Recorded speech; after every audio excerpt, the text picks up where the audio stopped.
Hello everyone, this is Komal Pawar and आज इस video में हम डिस्कस करने वाले हैं आपके टेट एग्ज़ाम का, यानी यूपी टेट एग्ज़ाम या फिर सी टेट एग्ज़ाम या फिर किसी भी टेट एग्ज़ाम का एक बहुत ही इम्पॉर्टेंट टॉपिक जो कि आपके सीडीपी के सेक्शन में हर बार पूछा जाता है, वो है शिक्षण विधियाँ या फिर टीचिंग मैथड्स। एक शिक्षक या फिर एक टीचर बच्चों को पढ़ाने के लिए कौन से मैथड्स यूज़ कर सकता है, कौन कौन से मैथड्स होते हैं बच्चों को पढ़ाने के, तो वो सारे आज टीचिंग मैथड्स जो इम्पॉर्टेंट है और आपके एग्ज़ाम में हर बार आते हैं वो हम आज यहाँ पर डिस्कस करने वाले हैं। तो चलिए देर न करते डिस्कस करते हैं टीचिंग मैथड्स। सबसे पहले जो टीचिंग मैथड या फिर शिक्षण विधि होती है वो होती है आगमन विधि। ये जो दो विधियां हैं जो आपको सामने दिखाई दे रही हैं, आगमन विधि यानी inductive method of teaching and निगमन विधि यानी डिडक्टिव मैथड ऑफ टीचिंग, ये दो बहुत ही इम्पॉर्टेंट हैं आपके एग्ज़ाम के पॉइंट ऑफ व्यू से, बहुत ही इम्पॉर्टेंट मैथड्स हैं और यहाँ से लगभग हर बार पूछा जाता है। इन जो मैथड्स के हैं वो किसने प्रतिपादन या किसने दिए, इनके जो साइंटिस्ट हैं वो कौन हैं जिन्होंने इनकी खोज की थी और जिन्होंने ये मैथड्स दिए थे वो कौन थे और इनमें क्या क्या बताया जाता है, ये सब अब पढ़ेंगे। इंडक्टिव मैथड यानी जो आगमन विधि होती है उसके जो प्रतिपादक है, उसको जो देने वाले साइंटिस्ट हैं वो हैं अरस्तु और इसी तरीके से निगमन विधि, आगमन विधि और निगमन विधि दोनों को अरस्तु ने ही दिया था। तो इस चीज़ को हमेशा याद रखना है। साइंटिस्ट के नेम, सारे जो टीचिंग मैथड्स हैं उनके साइंटिस्ट के नेम आपको याद रखने हैं। तो इन दोनों के हो गए अरस्तु। अब देखते हैं आगमन विधि क्या कहती है और इस विधि में क्या क्या होता है। यह विधि अनुभवों से, उदाहरणों से और इस विधि में अनुभवों से और उदाहरणों से नियम निकाले जाते हैं। बात करें कि इसमें होता क्या है, तो देखिए अगर ये ज़्यादातर प्राइमरी लेवल पर बच्चों को पढ़ाने में प्रयोग में लाई जाती है। यहाँ पर होता क्या है कि बच्चों को सबसे पहले अगर मान लीजिए हमें कोई चीज़ सिखानी है तो उसके लिए हमारे पास जो अवेलेबल है, हमारे चारों तरफ जो है, उससे रिलेट करके हम बच्चों को पहले परिचित कराते हैं, उसके बाद हम जो पढ़ाना है उस तक जाते हैं। सबसे पहले उदाहरण देंगे, मान लीजिए हमें बच्चों को प्रकाश संश्लेषण पढ़ाना है, तो प्रकाश संश्लेषण के लिए सबसे पहले क्या बताया जाएगा कि देखिए चारों तरफ आपके पेड़ पौधे हैं, पेड़ पौधे क्या करते हैं, एक सजीव है तो उनको खाने की ज़रूरत पड़ती है और वो खाना कहाँ से लाते हैं, जो उनकी पत्तियाँ होती हैं उनसे वो खाना बनाते हैं। तो इस तरीके से एग्जाम्पल दे करके जो चीज़ पढ़ानी है उस तक लाया जाता है और सबसे पहले उनको अनुभव, जो वो अनुभव करते हैं अपने डेली लाइफ में, उससे उनका परिचय कराया जाता है। उसके बाद नियम पर आते हैं, जो नियम सिखाना है उसके बाद में आते हैं। तो इस विधि में सबसे पहले क्या बताया जाएगा, उदाहरण दिए जाएंगे जो डेली लाइफ के होंगे और उसके बाद नियम पर आया जाएगा। तो ये है एक छात्र केंद्रित विधि, मतलब यहाँ पर मेन रोल होता है वो किसका होता है, बच्चों का होता है, छात्रों का, स्टूडेंट्स का होता है। तो ये एक छात्र केंद्रित विधि है। उसमें बच्चा क्या करता है, सबसे पहले जो उसके अनुभव हैं, जो उदाहरण दिए जा रहे हैं वो देखता है, उसके बाद नियम पर आते हैं। तो ये एक छात्र केंद्रित विधि है। और देखिएगा जो आपसे बार बार एग्जाम में पूछा जाता है कि इस विधि में कैसे स्थूल से सूक्ष्म की ओर जाया जाता है। स्थूल मतलब जो बड़ा है, जो दिखाई दे रहा है हमारे आसपास, उससे हम सूक्ष्म उस एक नियम की तरफ जाते हैं, वो नियम जो वहाँ लागू हो रहा है। तो स्थूल से नियम की ओर बढ़ते हैं इंडक्टिव मेथड में। नंबर 2, ज्ञात से अज्ञात की ओर। नियम अभी हमें नहीं पता है लेकिन कुछ चीज़ें पता हैं, उनको बता करके जो नहीं पता है उस तक जाया जाता है। तो ज्ञात से अज्ञात की ओर बढ़ती है इंडक्टिव मेथड में। उसके बाद है मूर्त से अमूर्त की तरफ। ये भी वही बात है, मूर्त यानी जो अभी हमारे सामने है उससे हम अमूर्त की तरफ बढ़ते हैं, जो अभी हमें नहीं पता है उस तक हम जाते हैं। तो ये चीज़ें आप याद रखेंगे आपके एग्ज़ाम के पॉइंट ऑफ व्यू से।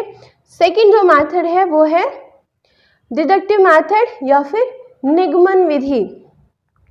इसके भी जनक कौन थे, अरस्तु थे और पहले नियम फिर उदाहरण।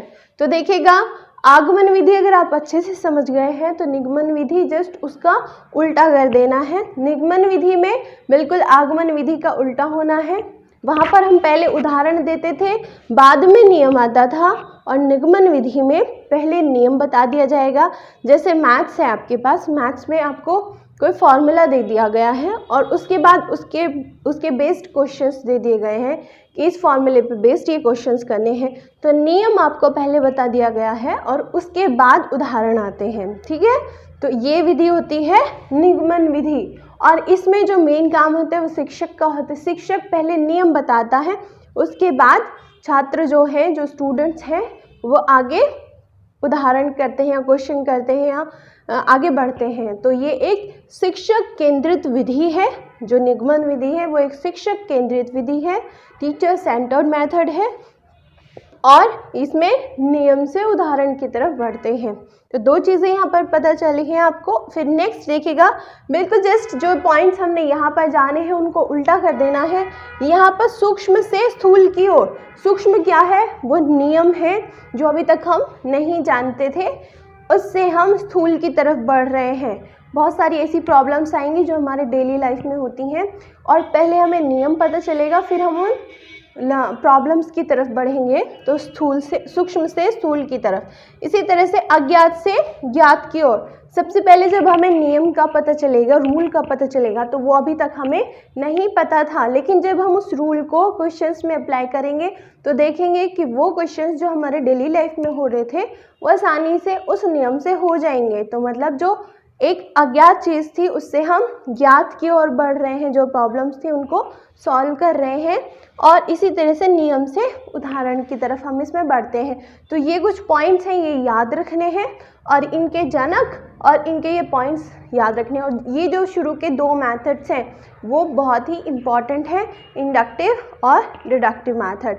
चलिए बात करते हैं अगली विधि है, वो है प्रोजेक्ट विधि। प्रोजेक्ट विधि या फिर प्रोजेक्ट मेथड, ये एक बाल केंद्रित विधि है। बाल केंद्रित विधि क्यों बोला जा रहा है, क्योंकि यहाँ पर जो मेन काम होता है इस विधि में वो होता है स्टूडेंट्स का। इस विधि में सामाजिकरण होता है छात्रों का। क्यों?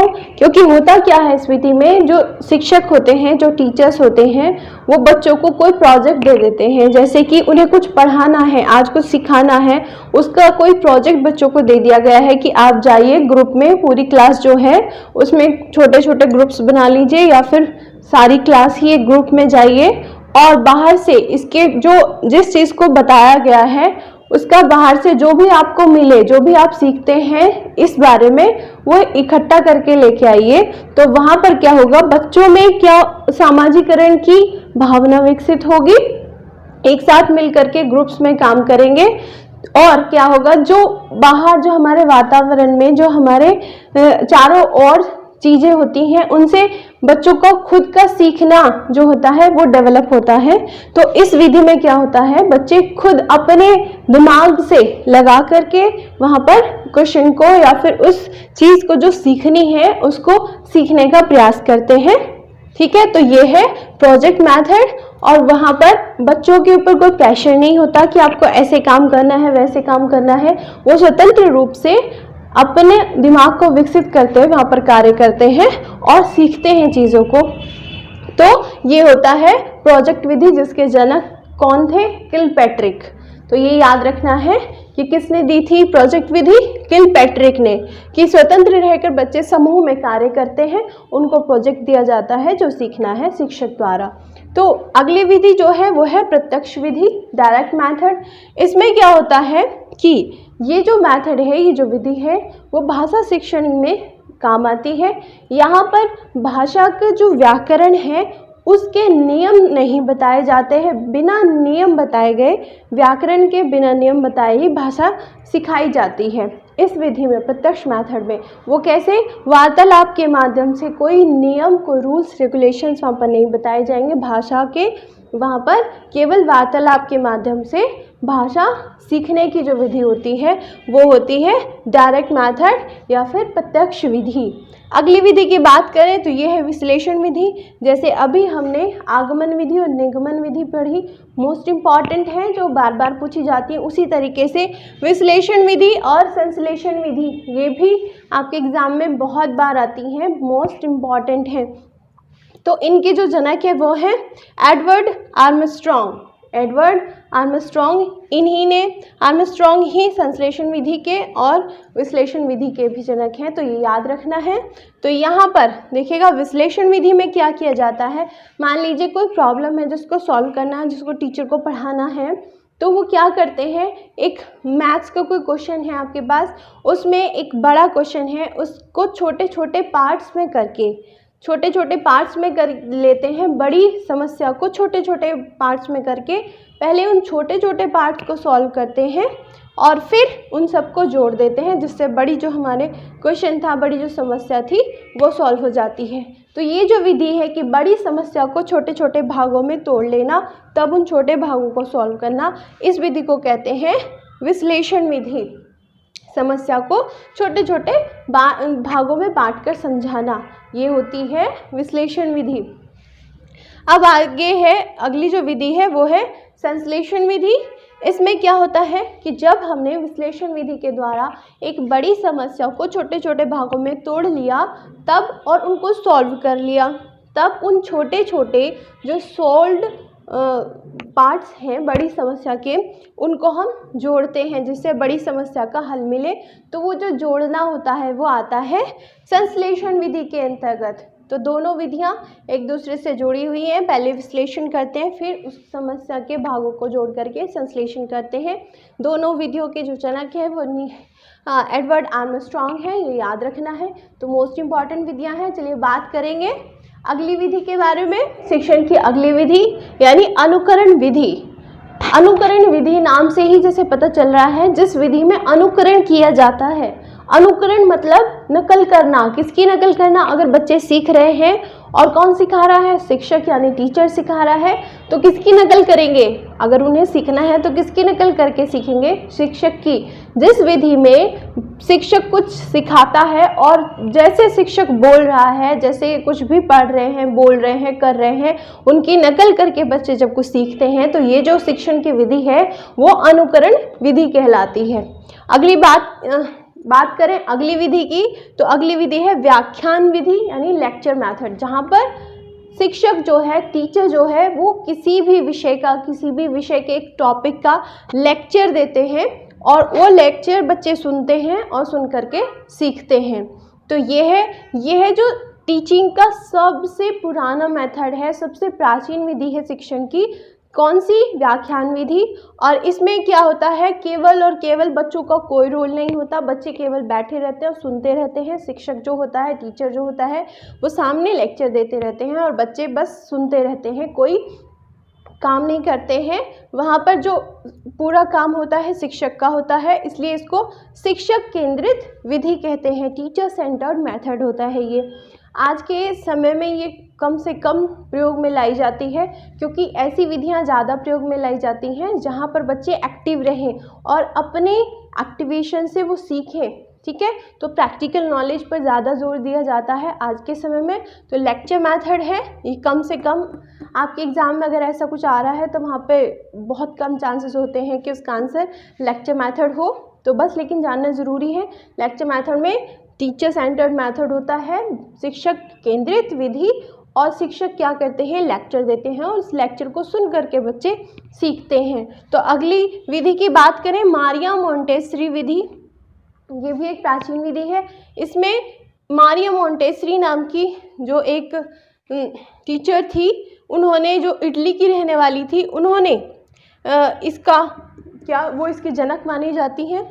और यहाँ इन्होंने जो इसका प्रतिपादन किया, जो इसकी शुरुआत की, वो किसके लिए? 2.5 साल से 6 वर्ष तक के बालकों के लिए इसका प्रयोग में लाया गया। और सबसे शुरू में इसका प्रयोग जो है वो मंदबुद्धि बालकों को पढ़ाने के लिए किया गया। बाद में बल्कि नॉर्मल बच्चों के लिए भी यूज़ में लाई जाने लगी। लेकिन ये जो मारिया मोंटेसरी विधि है, यहाँ से जस्ट इतना ही पूछा जाता है, मारिया मोंटेसरी ने इनकी प्रतिपादक हैं और वो इटली की रहने वाली थी। और इसका जो प्रयोग है वो 2.5 साल से 6 साल के बच्चों के लिए किया जाता था। पहले मंदबुद्धि बच्चों के लिए, फिर बाद में नॉर्मल बच्चों के लिए भी। बात करें अगली विधि की, जो कि है डाल्टन विधि। डाल्टन विधि, इसके प्रतिपादक, इसके जनक की बात करें तो है कुमारी हेलेन पार्कस्ट। ये जो है ये इसके प्रतिपादक हैं, इसकी जनक हैं। इसमें क्या होता है, डाल्टन विधि में क्या होता है, बच्चों को या फिर छात्रों को असाइनमेंट के माध्यम से, जिस तरह से हमने एक और प्रोजेक्ट विधि में भी देखा था कि बच्चों को प्रोजेक्ट दे दिया जाता था, वहाँ पे बच्चे एक्टिव रहते थे, उसी प्रकार की ये विधि है यहाँ पर। लेकिन वहाँ पर कोई टाइम लिमिट नहीं होती थी, बच्चे अपने दिमाग से, अपनी सोच से वहाँ पर करते रहते थे प्रोजेक्ट जो दिया जाता है, जिस भी विषय में, जिस भी टॉपिक पर दिया जाता है। लेकिन यहाँ पर एक टाइम लिमिट दे दी जाती है, जैसे कि आपको उसको 2 दिन में करके लाना है, 1 दिन में करके लाना है। इस तरीके से एक टाइम लिमिट यहाँ पर दे दी जाती है बच्चों को कि इतने टाइम के अंदर आपको ये असाइनमेंट कंप्लीट करना है। कोई भी सब्जेक्ट का कोई टॉपिक दे दिया जाएगा, वो बाहर जाएंगे, अपने आसपास के वातावरण में उससे रिलेटेड चीज़ों को देखेंगे, समझेंगे, उस असाइनमेंट में को पूरा करेंगे और अपने कॉलेज में, अपने स्कूल में आकर के सबमिट करेंगे। तो ये विधि है डाल्टन विधि, जो कि बच्चों को एक असाइनमेंट दे करके सिखाया जाता है। इसमें भी जो रोल होता है, मेन रोल जो होता है वो बच्चों का होता है। छात्र केंद्रित विधि है, बच्चे जो हैं वो एक्टिव रहते हैं और अपनी सोच के माध्यम से सीखते हैं। अगली विधि जो है वो है भाषा संसर्ग विधि। जैसे कि नाम से ही पता चल रहा है, ये एक भाषा को सीखने की विधि है। इसके द्वारा, भाषा संसर्ग विधि के द्वारा भाषा व्याकरण को सिखाया जाता है। तो भाषा व्याकरण सीखने की विधि है भाषा संसर्ग विधि। इसमें क्या किया जाता है, भाषा व्याकरण का ज्ञान दिया जाता है। कैसे, किसके द्वारा, यहाँ पर बच्चों को कुछ बुक्स, जो अच्छे राइटर्स की अच्छी रचनाओं की जो बुक्स होती हैं वो बच्चों को दे दी जाती हैं और उनको पढ़ करके बच्चे क्या हैं, भाषा के व्याकरण का ज्ञान लेते हैं। तो ये कुछ विधियाँ जो मोस्ट इम्पॉर्टेंट हैं, आपके एग्ज़ाम में बार बार आपसे पूछी जाती हैं। बहुत ही इम्पॉर्टेंट ये आज का टॉपिक है, जो कि आपको एग्ज़ाम में ज़रूर से पढ़ के जाना है। आई होप ये आपको आज की वीडियो पसंद आई होगी। इससे अगले वीडियो में बात करेंगे अगले इम्पॉर्टेंट टॉपिक की। तो अगर आज की वीडियो पसंद आए हैं तो वीडियो को लाइक शेयर ज़रूर कीजिएगा, और अगर चैनल को सब्सक्राइब नहीं किया है तो प्लीज़ चैनल को सब्सक्राइब ज़रूर कीजिएगा। Thank you so much.